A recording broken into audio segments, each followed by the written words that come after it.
I think this song can become a really, popular one because it has a very, very rustic feel to it.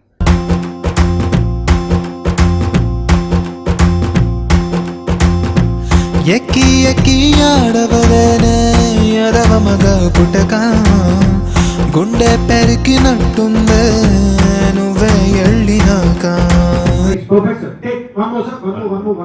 ఎల్లిపోకే Shyamala A అల్లమాగే Shyamala. Situation ఏంటంటే ఇద్దరు heroines మధ్యలో నలుగుతూ ఆ conflict లోంచి ఆ సంఘర్షణలోంచి ఒక దాదా దగ్గరికి వస్తాను నేను హీరో. సో మమతా వాళ్ళందరూ అంటాడు, తాగిన తర్వాత పాట పాడరా అంటాడు. ఎల్లిపోకే శ్యామల ఏ అల్లమాగే శ్యామల నువ్వు ఎల్లిపోకే అస్సలా ఊపిరాడదండ లోపల ఎల్లిపోకే శ్యామల. అది we trying to transform this song into something else in terms of visual. It's going to be hard, raw kind of a thing, not so glamoured or not so raw, something like that. It's going to be in between. ఈ song definitely youth కి పాట బాగా నచ్చుతుందని అనుకుంటున్నాను. ఈ song రాసింది రామ్ దుర్గ గారు. నరం లేని నాలిక నిన్ను ఎలిపొమ్మని పంపిందాయే, రథం లేని గుర్రం లాగా బతుకే చతికిలబడిపోయే నీ పోస్టరు అడ్డంగా చింపేశాననుకున్నా గుండెల్లో నీదే సినిమా ఆడుతున్నదే. ఫెయిలర్ సాంగ్ చెప్పొచ్చు, బట్ దాంట్లో కూడా ఒక ఎమోషన్ పెయిన్ ఉంటుంది.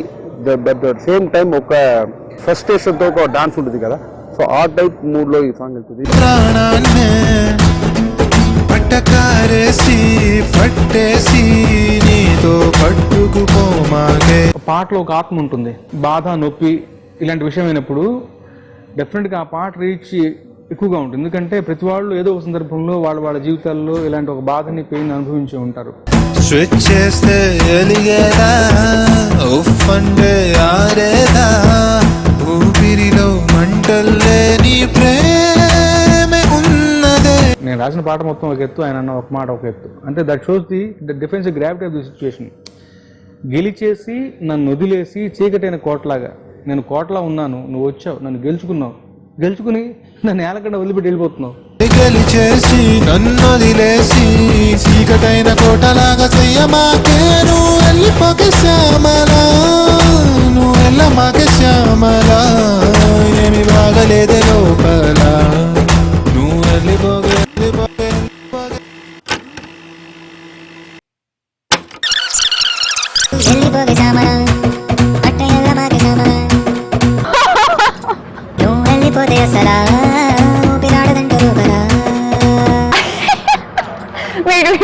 Let me go ask Vikram sir. Working with Vikram sir, I don't know. I have heard about Vikram sir before. I have seen some of his movies because he is such a simple person and he is one of the most renowned and the best script writers in the Indian film industry itself. అంటే అక్షరం, ఆ అంటే ఆణిముత్యం.